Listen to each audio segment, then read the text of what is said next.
Hello students, welcome to IFAS and very good evening to all of you. So, I sincerely apologize for yesterday's lecture, but don't worry, वही सब चीजें आज हम scratch से फिर से पढ़ेंगे. All those questions which we left out yesterday, we are going to study in today's session as well. Okay. So don't worry, even if you have missed your yesterday's class, or even if you have watched the class and you ended up in between, that too you will be able to uh, solve all those questions which we discussed in our yesterday's class today itself. Okay, and if you have missed the class and yesterday, then no problem at all, you are going to get to solve them today. Okay, so in today's session we will be looking at the questions based on some of the age of revival. So for example, people like Philip Sidney, then Sir Thomas More, and all these people we haven't talked about yet. Okay, because in the previous lecture which we had, we only talked about Renaissance age. We did not talk anything about the important writers as well as their important works.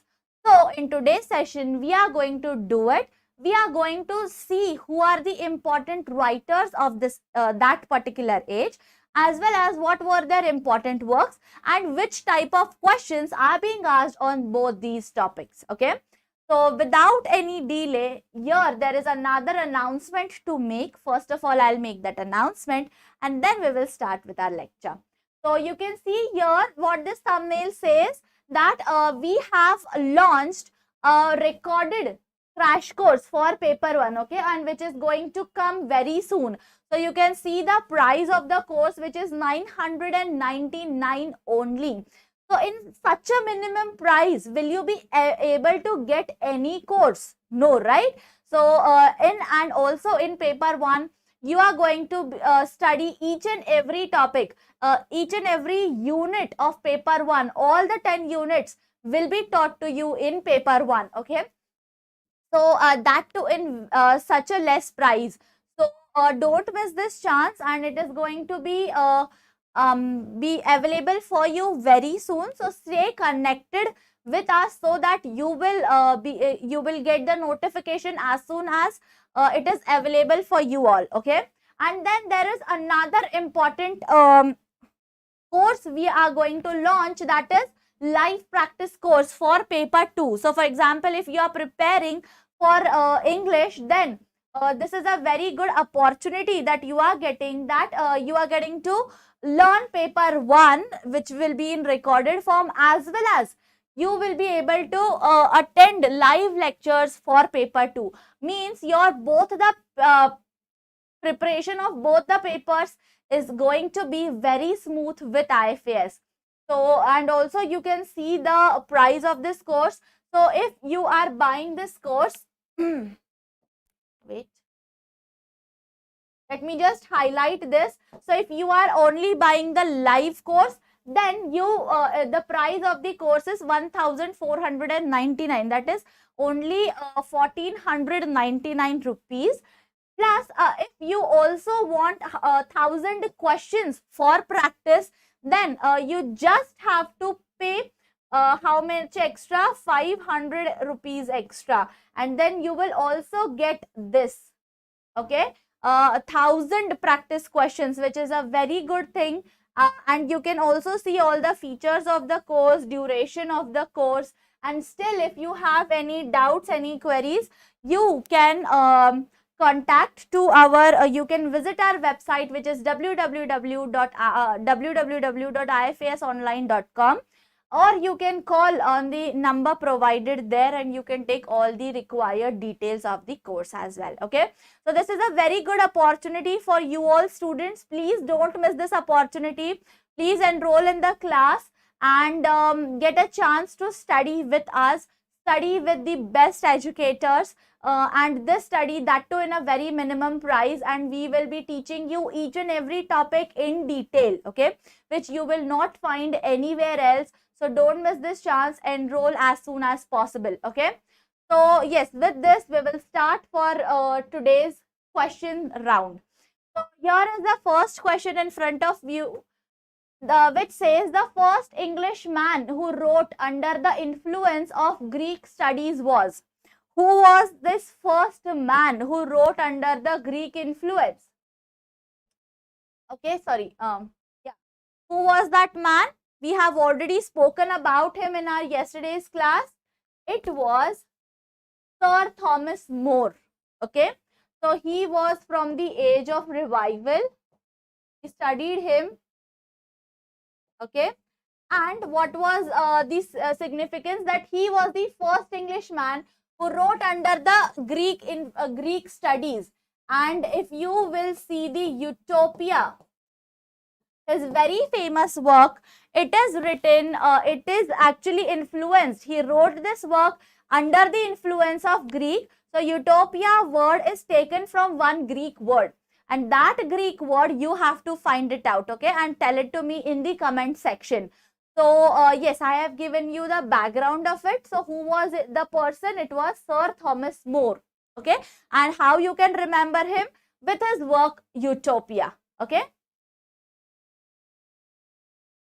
There we go with the second question now. So, Utopia, written in Latin, is the literary work of. I don't think so. I should be explaining it to you now. So, the answer is very clear to everyone. That is option number C. Am I correct? Is there any doubt with the answer? Would anybody like to challenge me here? Okay, so let me just acknowledge everyone till then. Yes, hello Mansi. Good evening, Disha. Hi Ankit. Hi Deepak. Yes, Sonam. Good evening, Revati. Very well done, Revati, that you have already enrolled. Okay, so start giving me the answers. What I asked you? Would you like to challenge me here? No, right?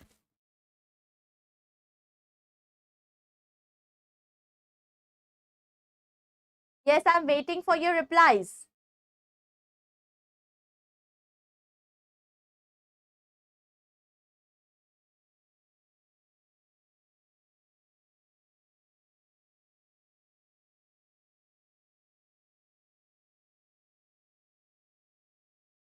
I guess nobody wants to challenge me. Okay, so Deepak has given us the answer, option number C. Let's move ahead to the next question. So here is some of the background basically of the age. You can see the background.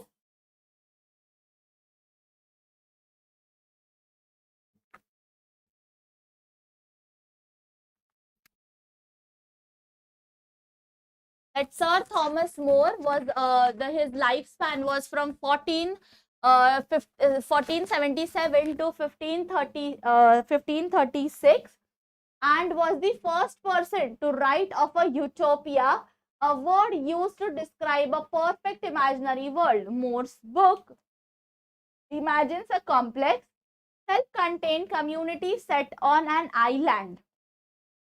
Also pay attention to the background of the of Utopia, in which people share a common culture and way of life. So he coined the term Utopia from the Greek. See, here the word is given to you. It topos, meaning no place or nowhere. Okay, or now here. You can call it any which ways. So it was a pun. The almost identical Greek word utopos means a good place. So at the very heart of the word is a vital question. Can a perfect world ever be realized? Or it is unclear as to whether the book is a serious projection of a better way of life, or a satire that gave More a platform from which to discuss the chaos of the European politics. Okay, so you can see what was actually there in this book. So when you will actually read the book, you will understand it in a better way. Plus also remember this background of the book, that what he is trying to tell us from this book also matters here. Okay, So with this note, we will move ahead and look at the next question. So what the next question says, that the literary personality who accepted and advocated the critical rules of the ancient Greeks. Who was the person? It was Sir Philip Sidney. Okay, he was the one he was a literary personality, first of all, who accepted and advocated the critical rules of ancient Greeks. Okay, so see here, ancient Greek culture is literature written in the ancient Greek language from the earliest. So what is this ancient Greek literature basically? So it is the earliest text until the time of the Byzantine Empire. Okay, so it is the earliest surviving works of the ancient Greek literature. Dating back to the early archaic period are the two epic poems. First one is Iliad and the Odyssey, set in an idealized archaic past today. Okay, this is a basic background of what is ancient Greek literature is. And then we also, if you want to relate it with if you want to relate it with Sir Philip Sidney, then you can see that in his work, in Philip Sidney's work, you will find all these kinds of ancient Greek literature. Okay, so he was following that literature even in his age. Okay, so moving ahead, let's look at the next question. So defense of poesy is the literary work of whom? Who wrote Defense of Poesy? It was again Sir Philip Sidney. And what was the name? The Defense Poesy was also called as an apology for poetry. Okay, in which he gives an apology for poetry, that how he talks about all the poetry. Okay, and is a work of literary criticism by Elizabethan poet Philip Sidney, and it was written in approximately 1580 and first published in 1595 after his death. Okay, now I want this is another question for you all, that the work which is written after the writer's death, what is the name or what is the term called for that kind of work? I want to know it from you. Comment it below this video. Find it out and tell it to me. Now pay attention to the next question. What is the next question here? Which was the second important aspect of humanism? Yes, students, I want the answer from you all here. Which was the second important aspect of humanism? I have already told you to find it out what actually humanism is. I hope you might have found out as of now. Now also pay attention, analyze the question properly. Okay, what they are asking here, second important, means there is a chance that first one might be given to you. Okay, so if you are not paying attention to the question properly, you will end up giving the wrong answer. So pay attention to the question which is second important. Okay, plus you also have to now pay attention to the options. What will be the answer? Yes, Deepak, Kajal, Revati, Sonam, Ankit, Mansi. Fast. What will be the answer?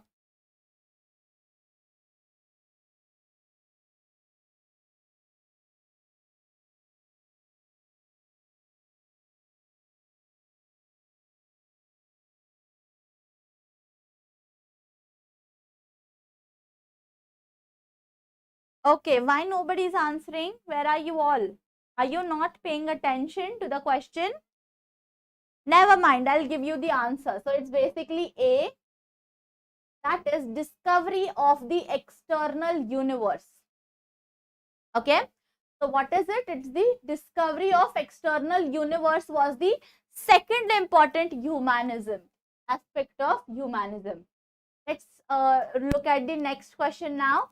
So a new literary form of the Renaissance period, the essay, was used successfully by. Now this was another literary form, okay, in which the writers used to write essays on the topics which they want to write. Okay.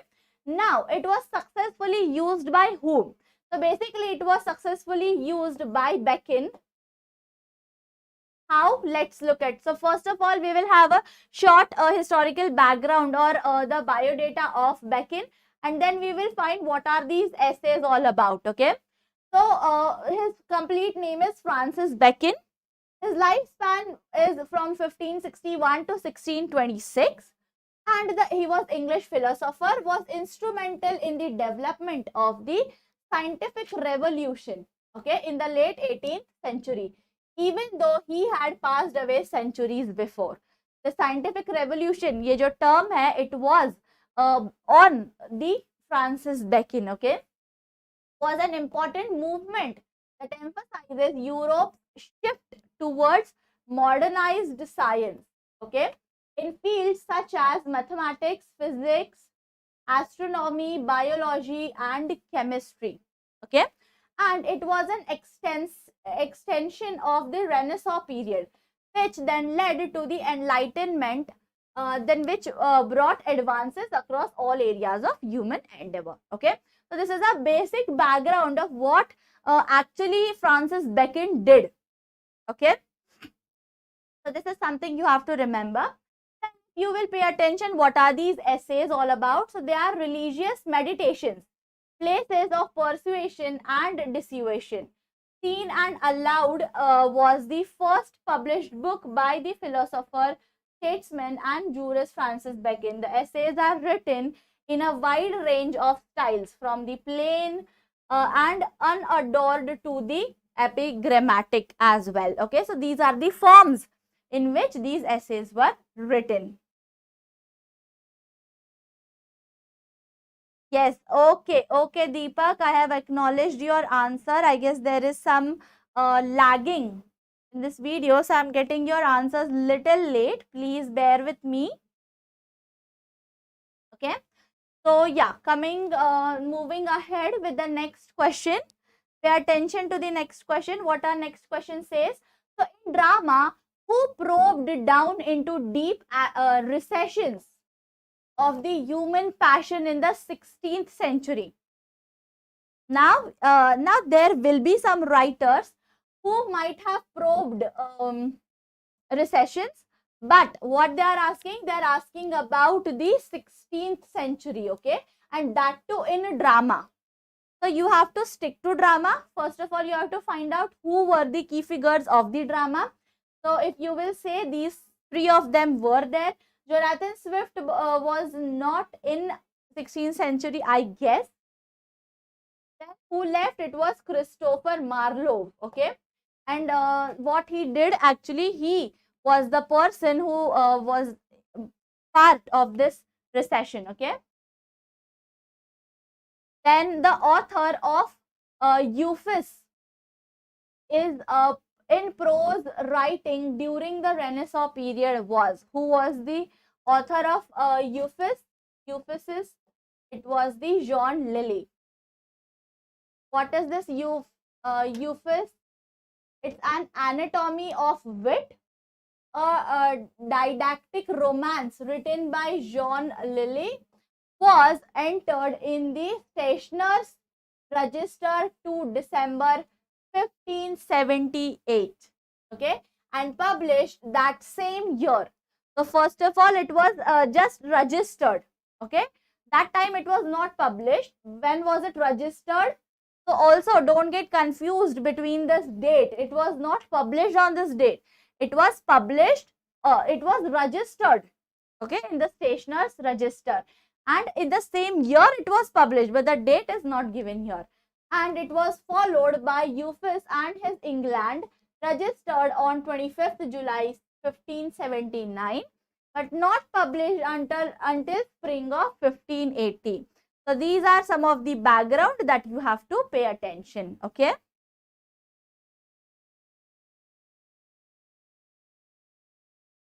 Now, pay attention to the next question.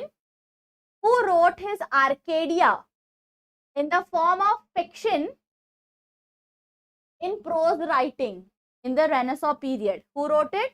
It was Sir Philip Sidney. What is this Arcadia is basically in Sir Philip Sidney, his heroic prose romance, the Arcadia, it is a typical of his gentlemanly air of assumed nonchalance that he should call it a trifle and the triflingly handled. Okay, so what is the meaning of nonchalance?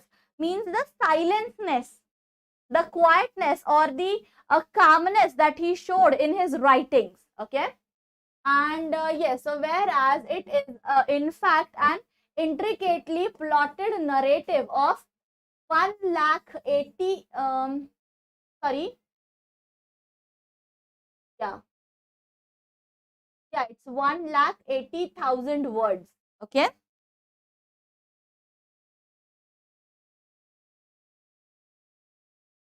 so see here, Arcadia then dedicated to his sister Mary Herbert, the Countess of Pembroke, was a work in the new genre of the prose romance, and it traces the adventures of the princess Pyrocles and Musidrus and the fortunes of the Duke of Arcadia.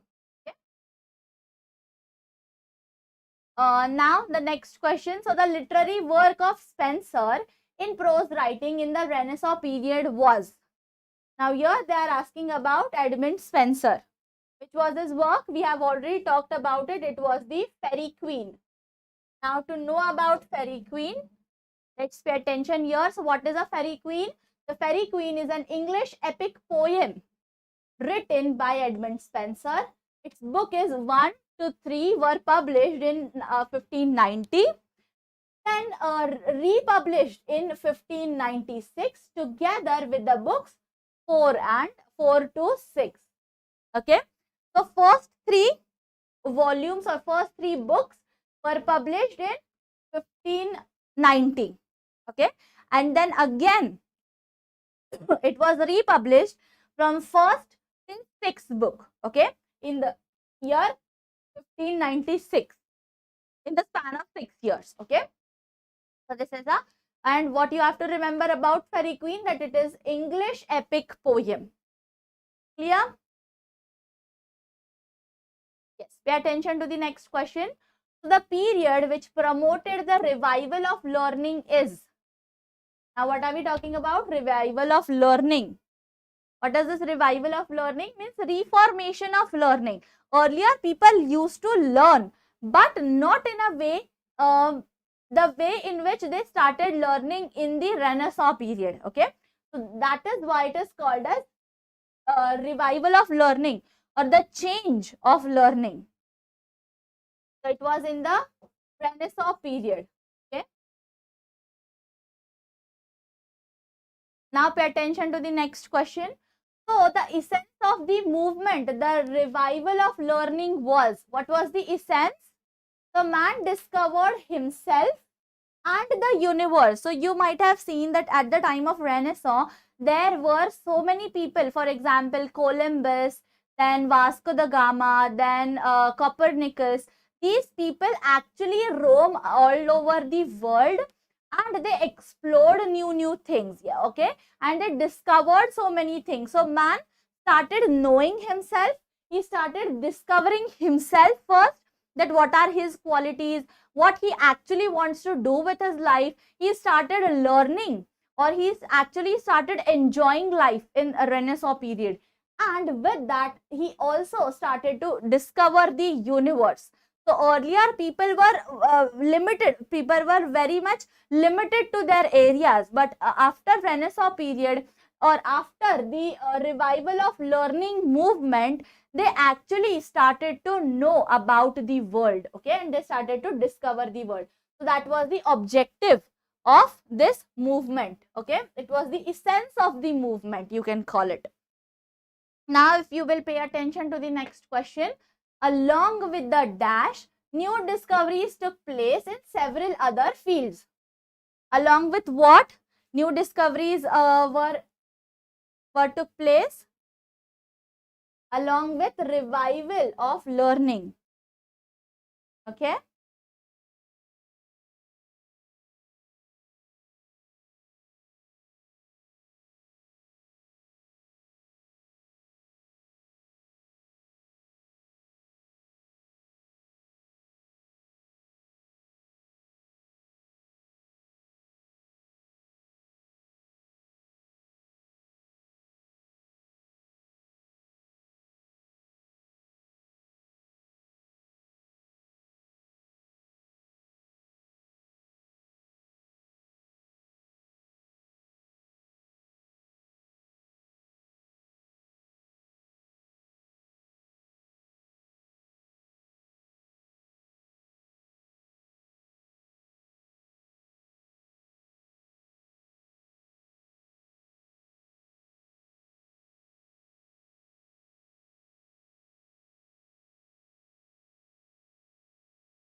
लो है।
Okay, sorry students for the disturbance occurred. There was yes, it wasn't visible. So yes, I checked and resolved the problem. So we are now ready to discuss the further questions.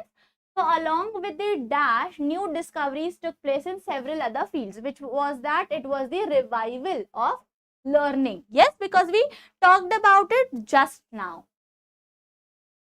So now let's look at the next question. So who circumnavigated the earth? So this is a pure science, you can call it, or just the historical question. Who circumnavigated the earth? It was Vasco da Gama. Yes? And now the next question we are going to discuss here.